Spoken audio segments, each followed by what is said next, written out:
That's perfect, I think. That's good, isn't it? Bit the other way, do you think, because you're less in it? There you go. I'm in. You're in. I'm sure not used to sitting in this house because since we was on that plane. Since we were banged up in Cologne. They never did pin it on us. And here are your community. Look, 13 likes and 2 shares. Don't know who shared it.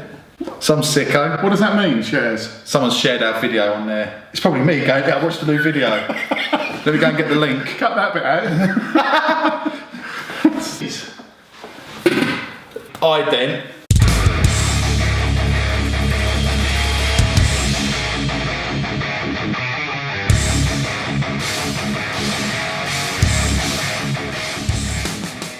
So today we're going to do Top 5. Top five top 5 of last year. I've noticed on YouTube everyone else has already done theirs. Yeah, but they've done this, it's still 2017. You keep it real. We waited right till the end. And then both texted each other and said, no, let's do it this weekend. Yeah. But also we waited right till the end to make sure it was super current. Because you don't know who's going to die, you don't know what the fuck's going to happen. Unfortunately, fuck all happened in the last bit and we could have done it anyway, but we didn't. Ascending or descending? Let's go down to number 1. Because once you get number 1, everything else is going to be shit. Your 5th. It's a childhood dream, my number 5. Guns N' Roses, which I'd been waiting for since a kid. Went on with Tom and saw that shit. Yeah, and it was really good.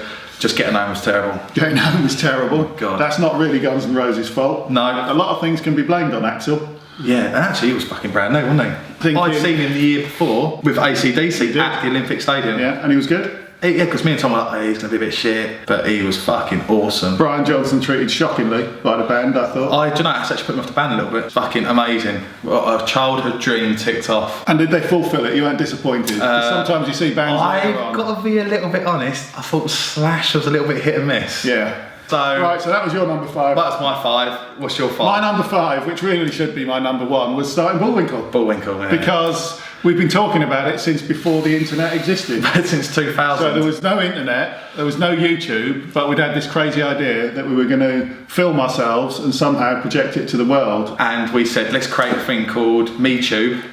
Yeah, and I remember that. Just do a vlog. We don't know what a vlog was, but we just invented it. Yeah. And then we snoozed and loosed. Yeah, and that's like quite a lot of times when I talk about stuff like hashtagging and uploading, it's because I've forgotten it. It was so long ago we originally decided what it was. And back then I can remember, even all those years ago, saying, if only we could get 33 people to subscribe. Before Christmas. And then what happened? We got 34. So we're going to come up with a new number for this year. 36. So Bullwinkle was mine, finally getting it up and stop talking about it. And it only cost us £6 or £7 million in equipment. In lights. So it's amazing. It's been really, really good. Right. What's your 4? What's our 4? Joint 4th, and nothing can be complete without mentioning the Hollywood.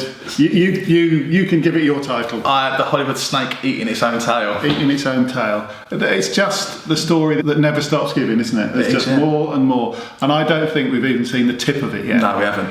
They have. They have. And it was quite angry and red. Do you know what I don't understand about that? Why the bloke says, can I masturbate in front of you? I don't understand that. That was C.K. Lewis. C.K. Lewis, yeah. I don't really get that. Do you know what I don't understand is do it once in front of them, then 6 months later, when you come to my hotel room, just you alone, they go, yeah, right then. Why would you do it? Why would you then go and rent another room from Fred and Rose West? It doesn't make fucking sense. But when it's cool to talk about it, everyone's got a fucking voice. Everyone. It's fucking me too. Yeah, I was nearly raped by 100 women. In a factory. Ugh. There's been no music stuff, is there? That's the next thing. It's got to be music. Don Henley is fucking next. Don Henley is going down the pan. Number 3, this is your 3 then? The Joe Rogan podcast with Tom DeLonge. Is it Tom DeLonge or Tom DeLong? Yeah, whichever. Fucking mate, Space Cadet. Have you ever seen his Twitter feed?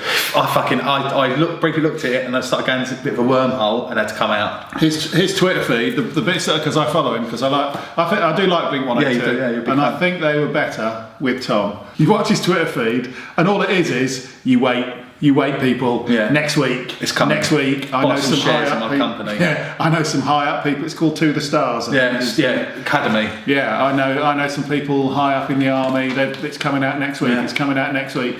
Buy shares in my company. Fucking nothing. Buy Angels and Airwaves album. It's got a secret message on how to get to the planet. If you ain't seen that podcast, watch that podcast with Joe Rogan. And Joe Rogan in general.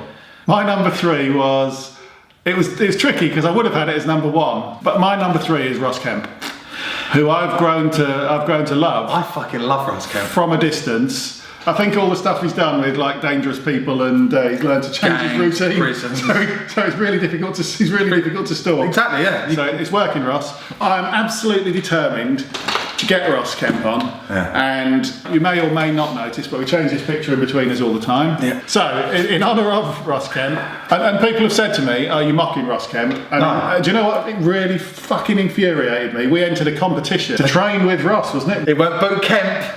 It was boot camp. We fucking registered boot camp. Yeah, if anyone uses that, we're still looking for boot camp because we're going to do a new year, new us. And this is going on there. I really like Lonely the Brave, but He can have a spot in our hearts. yeah, as long as Bobby and I are about Ross, you'll always be brave and you'll never be lonely. I'll fucking stand up for him online. I would. I don't think you'd have to stand up for him. He looks quite fucking hard. Yeah, but I don't want him to get injured.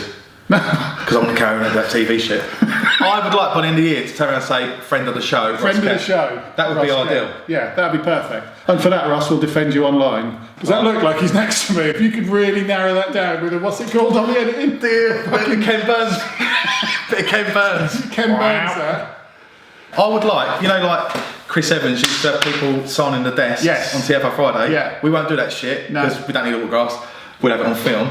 Yeah. We'll have their heights marked on that door frame. Fucking Old brilliant. school style. At this point, I think we should take a little break from our top 5 to create some tension. And because no one ever sends us fucking anything, despite me asking every week, send us some shit. Or even though you haven't got our address. Yeah, you haven't got our address, but just say. All you got to do is. Have you got to DM us? Does that mean they fucking kick us? Someone could DM us and go, oh, I want to send you something. We go, yeah, give it the address, and they come around and stab us. Yeah, this is what I want to fucking give you. One in the neck. A bit of truth. Right, so we've not got a table, but we have got something here which we've got to open up. It's an in-house purchase. How big is this box? Look, it's big. I reckon it's a dartboard. Let's get Ross in as well. Look at that. Where's Ross? Have you seen my brother about? What? I think he might be dogging. Hello? Dogging with a wig on and a fake Scouse accent. Lose the world, never let him live that down. Now the thing we're risking here, I've not checked that they've Sent you the right one. they've not fulfilled the right item for me. Oh my God! Holy cow! Right. That's heavy duty. I think we should stagger the footage. Yeah. So you got to try and guess who this is. Who's that? Oh, fuck's sake. Broken it. I hope we can return this. Let's get into the mall. I absolutely love it. That jump this is, but here, Yeah. this is going to be not only ident, but this is going to be our picture for this video. I'm going to pretend to hold his hand. See? He's Fucking come made through. it happen. Did he actually send that to you, did he? Did he drop that round? Leave me alone, please. The kids are getting scared. It's literally like he's here. I love Fucking it. brilliant. This is a main feature. We've got to get Ross to sign this. Gold pen Gold pen. on the blaze. Yeah. We should get a Bullwinkle badge right here, the logo. Like it's his blazer. Like it's like a blazer. He's Bullwinkled us yet again. He's not shown up, but he sent his replacement. Ah! That's giving me a fucking arm. I'm not even joking. That now he looks like Andy Summers or whatever his name is out of fucking Erasure. Ross Kemp is my number 3, and when he does come onto the show for the 2018 episode, he'll be my number 1. Number 2. Number 2, go on, you go number 2. My number 2 was Conor McGregor's smack talk. You'll do nothing! When he kept ripping the arse out of Mayweather. For me, that was better. I didn't even watch the fight, I didn't need to, I've seen it. He absolutely fucking had him on the ropes from day one with that smack talk. I always think about the boxing sort of pre-fight thing. Yeah. One of you is going to look a twat. You really are giving it all that shit, Yeah. and one of you afterwards is going to get coking, is going to get battered in the ring, or you're going to win, and then the one that gets battered is going to look ridiculous. So, Conor McGregor. That's my number 2, Conor McGregor smack talk. What was your number 2? My number 2, and when I did tell Bobby this, he said no, that was the previous year. So my number 2 is Trump inauguration onwards, because he was inaugurated. He won in November, I think, last year, but He's just, even up to today, which I know is not 2017 or the other day because this book's come out now. Yeah. I know that's technically last year, but just the way he talks. You've got to follow him on Twitter. He's just hilarious. And man does not give a fuck. It is non-stop. But no one can really say too much about him because unemployment's its lowest ever. The economy's booming. Black and ethnic unemployment is its lowest ever. Yeah, everything's just gone up. Stock market's gone through the roof. Economy's booming. Great. Make America great again. Yeah, he seems to be doing it. Seems to be doing it. Yeah, number one. Is a joint. And I think we've got to say it together, haven't we? We're going to say, fuck ISIS. Fuck ISIS. Fuck ISIS. Fuck ISIS. Fuck ISIS. If you've not seen the video, we've stolen this catchphrase from the mighty Liam, who just walks through the back of his plane to where the rest of the curtain are, just puts his head through the curtains and goes, fuck ISIS, yeah? It's Jesus. Hey, Jesus. Fuck ISIS, right? Talk to me. Fuck ISIS. Fuck ISIS, yeah. You should cut that in. That is fucking hilarious. Fucking download. And both of us really like Oasis. Seen Oasis quite a few times. Liam, I like rock bands, and Oasis are that. They just turned up, played their stuff, and went off. Liam said very little, and sang and went off, but he was still as fucking cool. Fronted that shit. Was fucking amazing. Do you know what it sums it up well? Was every bloke wanted to be him and every girl wanted to fuck him. Yeah, and that was true. Fucking true. And some blokes. Some blokes people just want to fuck us with knives, baseball bats, fucking anything else, and our wives want to leave us. Right. That was our top five. ISIS. And also, it's not just for me. It might be for you. I'm not going to speak for you. It might be. It's not only a testament to Liam for me, but it is actually fuck ISIS. Yeah. Oh, I've got a correction to make. Go on. Ask me who my favourite drummer is. Okay. Who's your favourite drummer? Lewis Cosham. Who does he play for? He played for my old band. We're one of the best drummers I've ever had the pleasure of playing with. Brilliant. Yeah.